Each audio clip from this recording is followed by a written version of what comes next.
Hey everyone, I am here at ProSource, which is one of our favorite trade showrooms.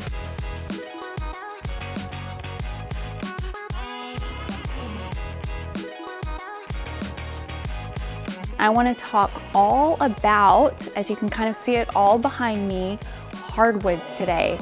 So what is the core difference between hardwood flooring, engineered wood flooring, and one of the most popular current types, LVP? What are they? What are the core differences and the pros and cons?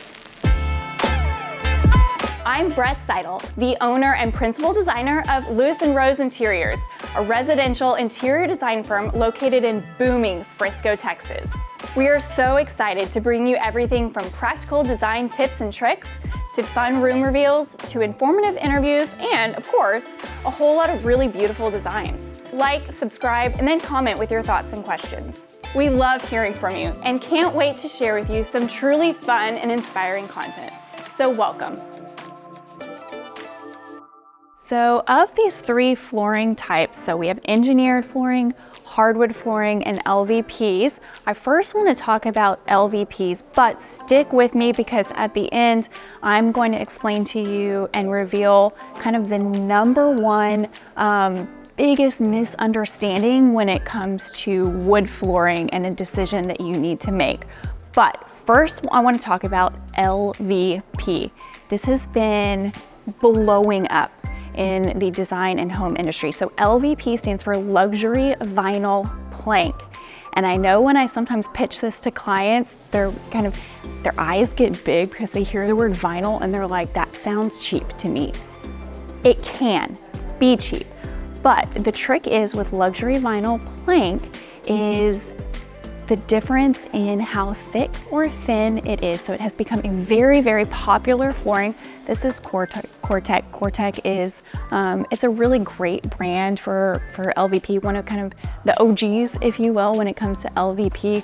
So many different looks and colors. So LVP is one of the most durable flooring products you can use in your home. So if you're wanting that really warm wood look, but you want ultimate durability, or I have a lot of clients who were having to remodel their house because they just had a flood or they had a pipe burst or a lot of water damage. And so they're a little trigger shy with hardwoods or engineered woods. So LVP is a great option because it is water resistant.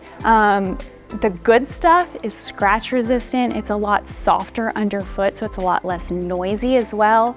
Typically, labor can come in less expensive as well. So when you're looking at LVPs, the kind of number one thing you want to look at is how thick it is. So here's a couple different things that you're going to look at. So this one right here, you can see it is a 7 by 72. So 7 is how wide it is, 72 is how long it is, and then that 5.2 millimeters, that is how thick it is. This is a really thin one. And so when you're seeing the really thin ones, it looks like a printed vinyl. So this is not one I would ever recommend. Sorry, Cortec. This is not one that I would recommend for any clients because it looks fake. It doesn't look like real wood. Let's pull out this one. So this is a beautiful one.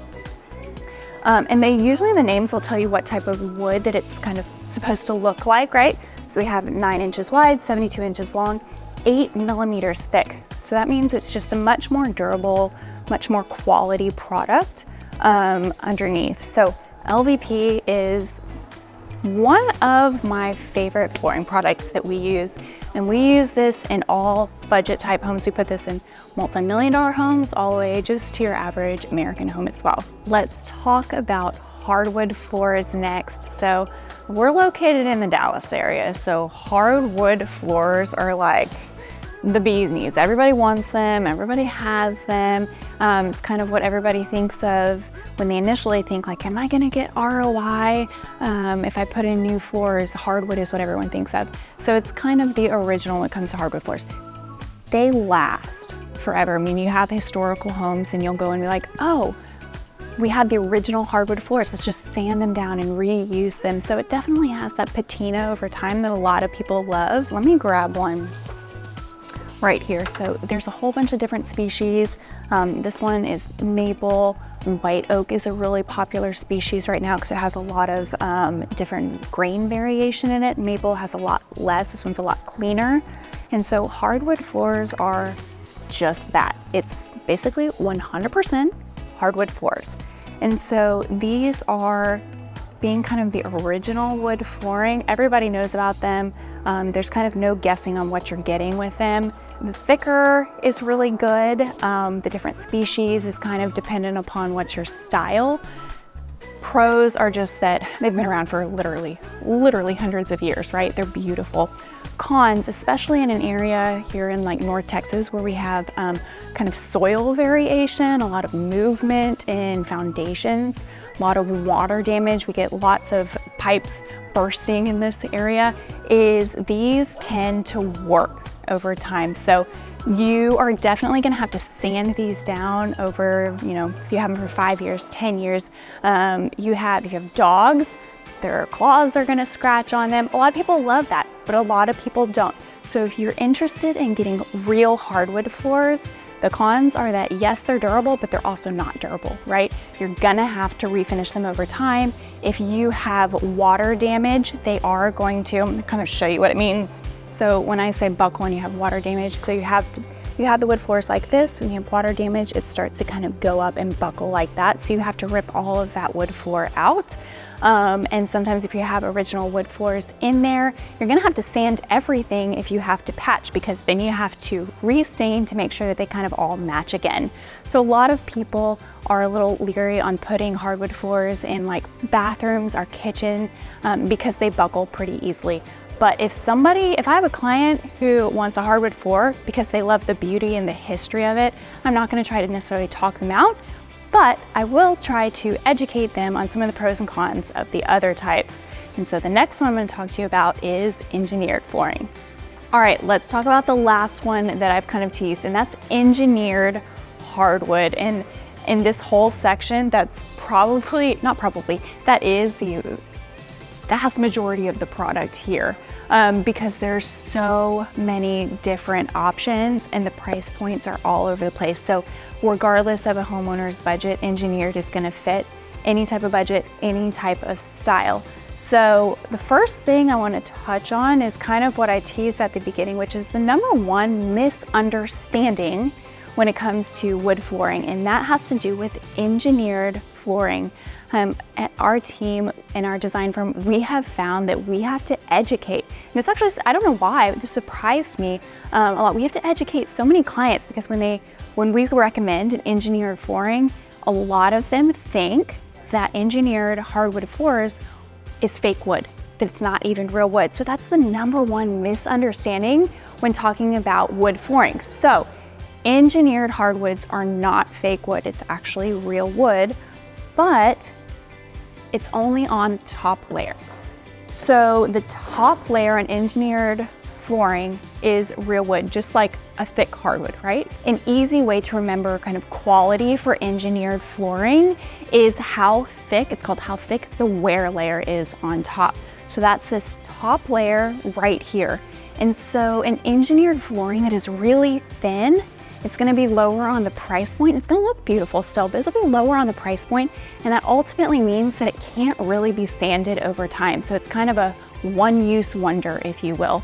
So the thicker the wear layer, the more times you're gonna be able to sand, and the more it's gonna really feel like a hardwood, like normal hardwoods over time.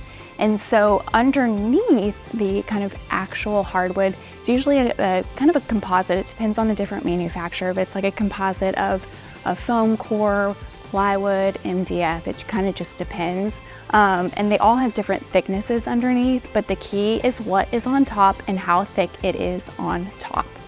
Those are just like top tier level kind of nuggets of information if you're considering putting a wood look flooring. So we talked about LVPs, engineered hardwoods, and regular hardwood floors. Y'all, I could talk your ear off for hours and hours. There's so much more information about all of those different types, widths, lengths, species. I could go on and on. So something that I would recommend to you guys, ProSource is a really great one, but make sure that you utilize the sales reps because they're the ones who are really going to tell you all of the ins and outs. Make sure you tell them your price point, but to them it doesn't matter. They want to educate you on the right product. So make sure that you utilize them and their specialty knowledge for all the different types. They will help guide you to exactly what you don't know that you want, right? And the last thing that I want to leave you with when talking about hardwoods is samples, samples, samples. You guys, I can't stress this enough. These are all kind of like single samples. If you bring a whole bunch of them home to your house, lay them down, narrow it down to your top 2 to 3, and then it might feel like you're wasting money, but I promise you, you're not. I highly recommend buying a full box of whatever type of wood flooring that you're wanting. That way you can really lay it down and see the grain variation, because these samples can look very different when you have versus like a whole house full of the wood. So spend a little bit of extra money. I guarantee you it will be worth it. Okay guys, you know the drill. Make sure that you make sure that you subscribe to our channel so that you can see all of the new videos that we're putting out each week. Press that little bell button. That way you get notified every time we put new content up, and I will see you next week.